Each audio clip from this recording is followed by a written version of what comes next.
All right, so everybody, people have been asking me, people have been saying, Mike, give us another update about what's going on with Assembly Bill 210.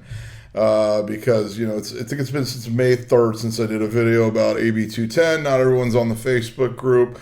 Stuff's actually kind of been going on locally that is related. So we're going to talk about that right now. And I would like to say that today, September 29th, is actually the one-year anniversary of the Californians for Classic Car Smog Exemptions Facebook group. So that's kind of why I waited till today, since it's the one-year anniversary, and let's celebrate or something like that. But let's see. Right now, the group currently, as of like 15 minutes ago, we are up to 817 members in the group. I believe on May 3rd, when I made the last video, we were only at like 311. So the group's actually doing well. You got to remember, okay, we're not like some huge car group. We're a group of people trying to get legislation passed in one single state that's pretty niche. And, so the group has grown due to word of mouth, due to people who've like Googled stuff, have found us online. I think it's a pretty steady group of people. There's a lot of cool people that are like posting, their cars passing smog, their cars feeling smog. What do I have to do? And a lot of people are helping other people. A lot of people are being very supportive of other members of the group, and also being supportive of getting Assembly Bill 210 passed. Now, when I started the group, Assembly Bill 210 did not exist at all. I just kind of did it just to because no one had started a group up to that point to get there was really no organization to get the classic car, the year moved up for classic cars for smog exemptions. And I don't know, earlier this year, I think is when Assembly Bill 210 was announced, and it kind of did a resurgence in the group because people sort of found us. I think I did the first video like very early in the year about Assembly Bill 210. A lot of people found the Facebook group through that.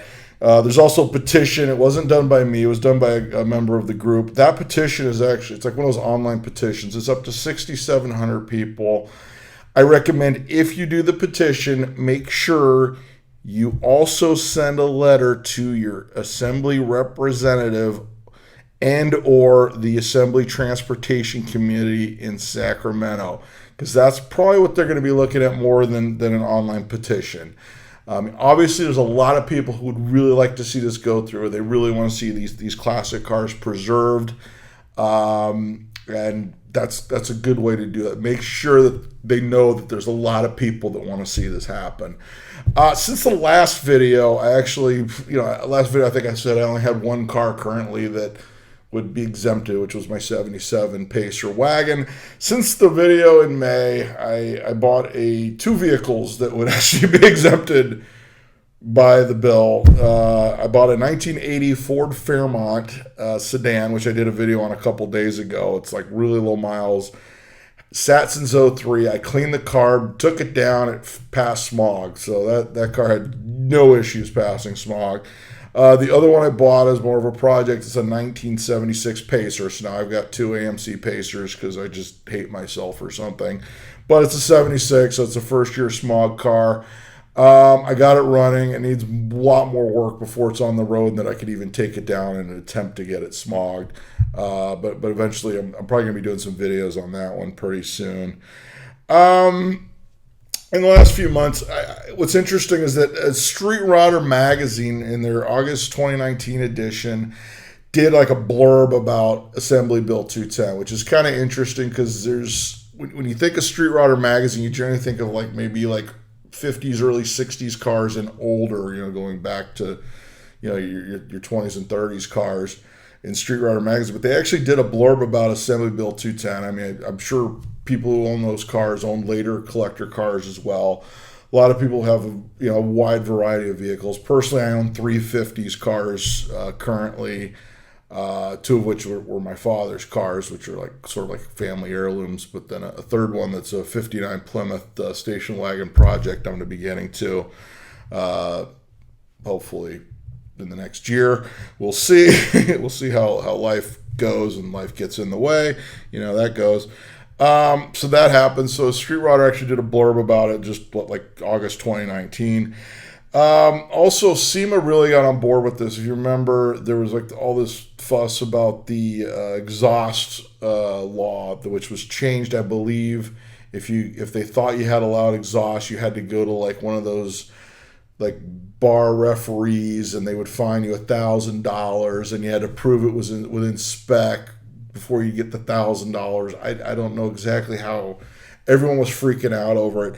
SEMA actually got on it, and they got it changed. The decibel limit is still the same. That was not changed. So I think it's like 95 decibels. Your car can't be louder than, and it's always been that way.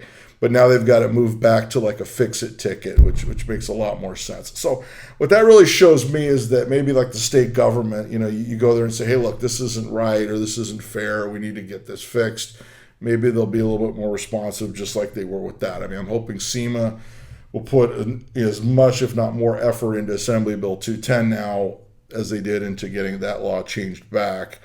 Other things that happened recently, which was actually discussed in the group, President Trump actually revoked California's, where they have their own standards for fuel economy and emissions on new cars. So there was a lot of people, I think there was even someone commenting on one of my other videos, like whether they thought it was going to affect the old car thing, which is what was discussed on the group.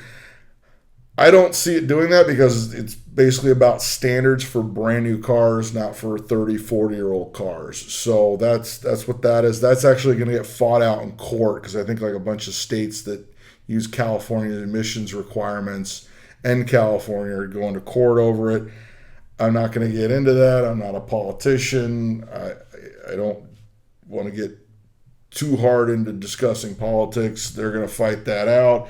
One thing I do see, I really hope doesn't happen, that the state representatives don't look at that, get angry, and go, well, if he's going to do that, we shouldn't exempt these old cars, which really has nothing to do with new cars. And I hope it doesn't make it harder for us to get the old cars, exempted, so we can get these cars preserved, for future generations to enjoy.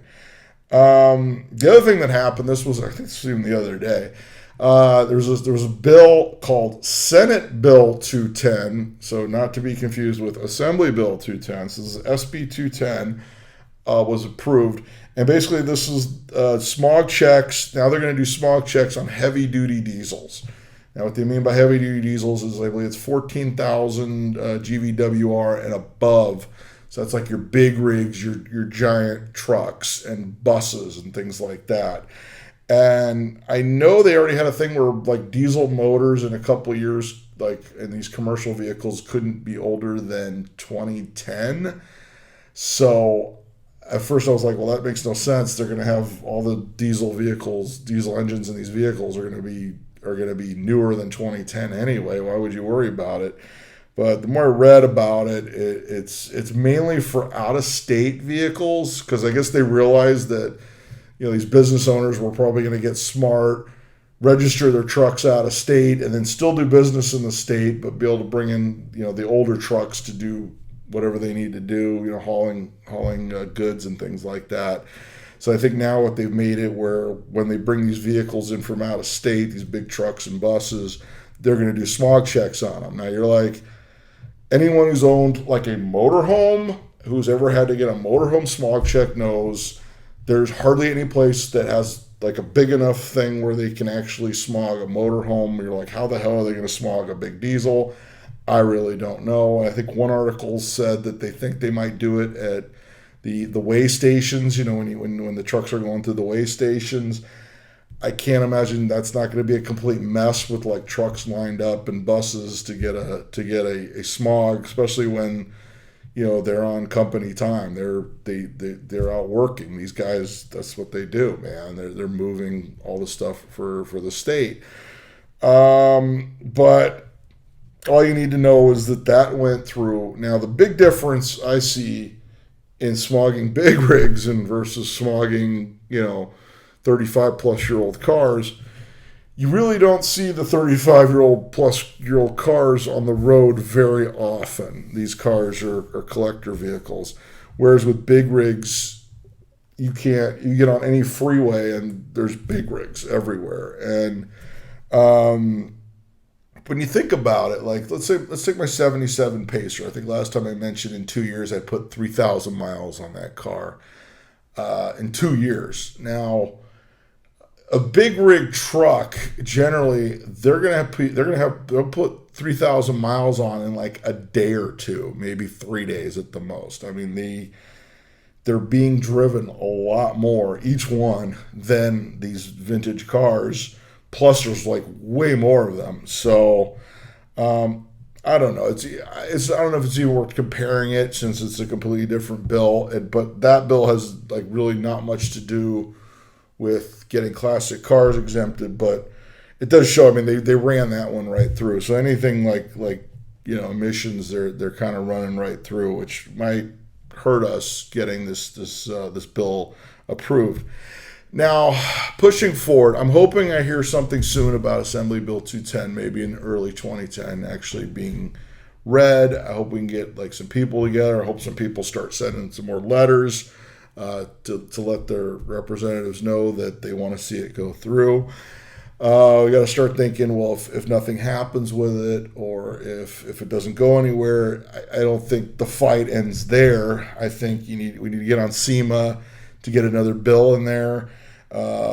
We need to get more and more car clubs involved, and we don't just need like a couple car. We need like every type of car club. We need like lowrider clubs. We need the any type of car club. The vintage Japanese car clubs, the vintage American car clubs, the guys that like Camaros, the guys that like Mustangs. Everyone has to get together, all these different car clubs, to let the state know, hey, look, this needs to happen so we can preserve these cars.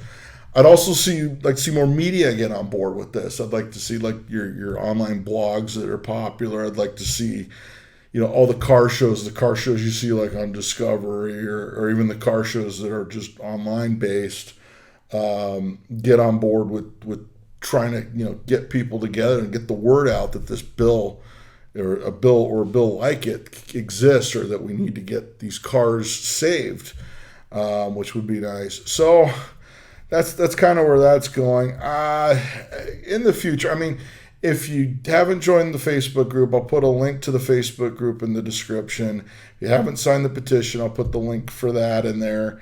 And just get involved to get this done. I mean, because I think it can be done. These people in Sacramento, all the representatives, need to realize this is a part of our history that people want to see saved, and they want to see these cars live on, and go to car shows and things like that. So if you like what you see, please subscribe. Go check out my other videos on this topic, and I'll see you later.